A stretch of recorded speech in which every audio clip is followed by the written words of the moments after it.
recharged and their hearts seduced with beauty.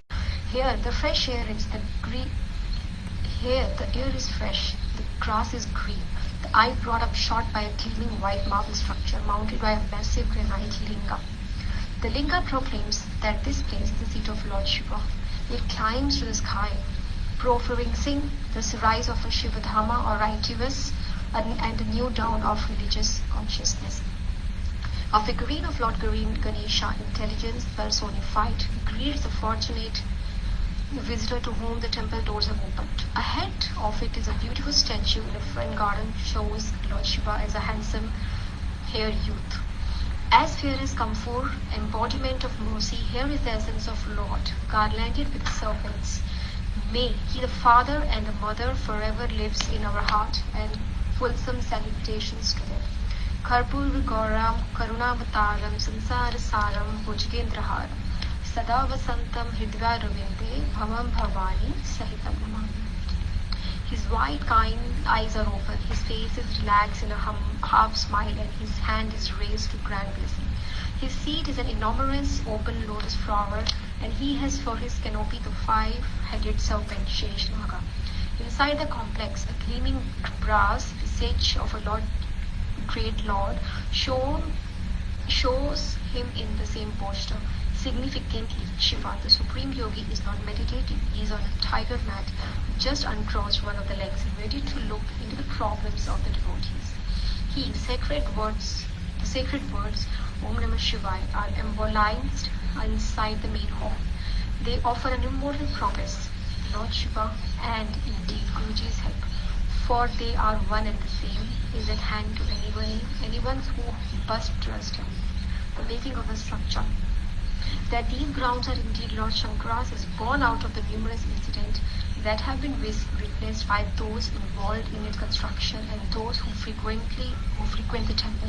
When the mandir was being built, the work faced many challenges, and each time these challenges were overcome miraculously, showing Guruji's involvement in every detail. At first, the ground had to be cleared off the scrubs, trees and boulders before any construction could be started. But around every bush and under every boulder were snakes and more snakes. The laborers hired for the job got frightened and ran away. Undeterred, Raghuveer, Guruji's devotee, who was overseeing the making of the mandir, hired more laborers. But again, unable to tackle the huge number of snakes, they fled. Finally, Raghuveer spoke to Guruji and told him of the problem. Guruji just told him to hire more laborers, assuring him this problem would not occur again, and indeed the snake disappeared from the site and clearing proceeded in peace.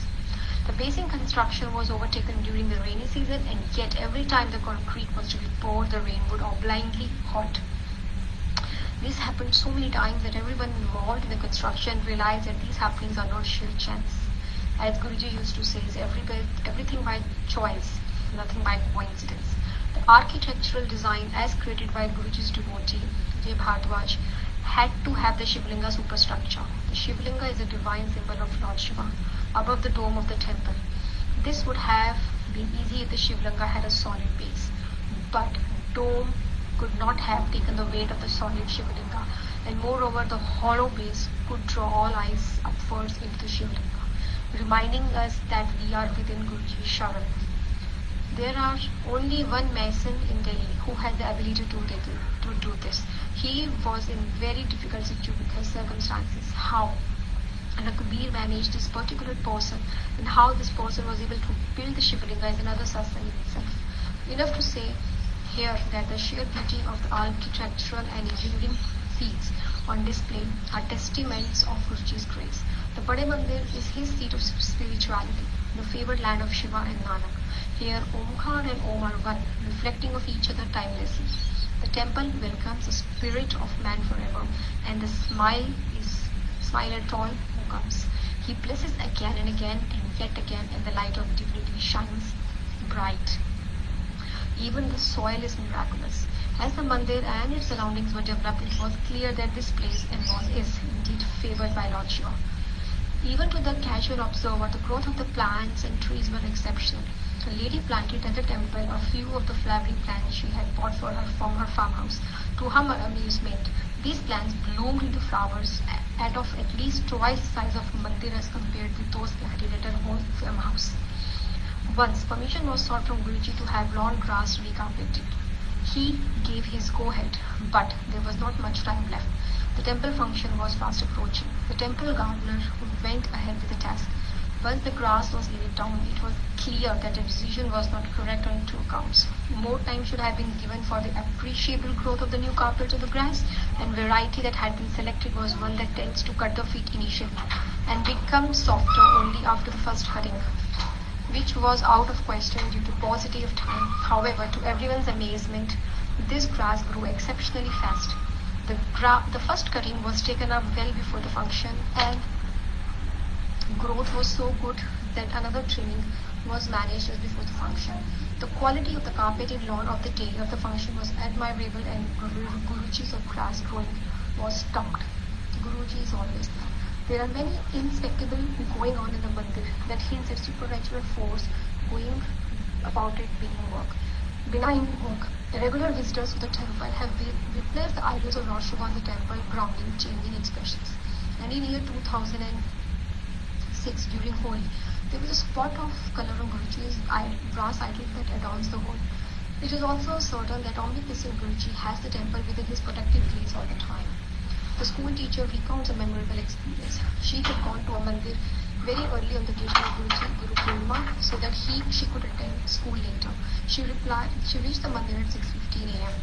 and the gardener saw her came to pay her obeisance to the Guru on the auspicious day, and as Mercy later confirmed, he told no one of the visit, but someone else had also seen her.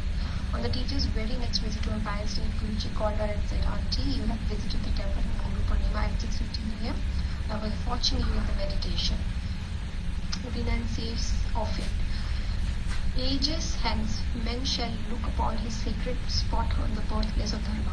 Within our own lifetime, the Bade Mandir shall rise foremost in the estimation of men. It shall herald a new dawn of spiritual consciousness and inaugurate through the both men and women in children and places an era of goodwill among mankind and peace among neighbors. For behold, the Shivlinga has risen again. It at sanction proclaims the coming of deliverance. Those obsessed by the iron hand of fate shall be released from the miserable bondages of disease and ignorance. Those bound and subjugated by rampant evil shall find new strength and courage and me. The ocean of suffering will be humbled by a small boat of faith and courage that braves its way through. It oars through the Sadguru's word and his grace. Om Namah Shivaya. The wayfarers shall cry, Shivji Seva Sahaya, and they shall find safe harbor. In time of crisis and the moments of searing agony, these words emblazoned in the temple, branded into their heart and minds through Guruji's labor, shall be their battle cry, their friend, their protector, their love, their soul guiding light. A dharma shall be caught at its climax, and they shall be saved. The mandir shall be the salvation of those who struggle through the material and psychological debris of civilization at war with itself. Guruji's grace manifesting through the temple will heal them. In times to come, the mandir will testify to his being. The winds of the world shall carry his word will be done. And the temple will remain as it is. Lord Shiva will mark the mercy on the earth. May Lord Shiva allow all to come to his sacred grounds. May he grant all the wishes of those who comes. May the Sadguru forever keep sun his shine. Om Namah Shivaya, Shivji Seva Sahaya. Om Namah Shivaya, Guruji Seva Sahaya. Shukrana Guruji Maharaj and Manjari for platform and Sri Shankar for giving this opportunity. Lakh lakh Shukrana Malik, lakh lakh Shukrana, Bhul Chuk ki Maafi Data. Jai Guruji, Shukrana Guruji.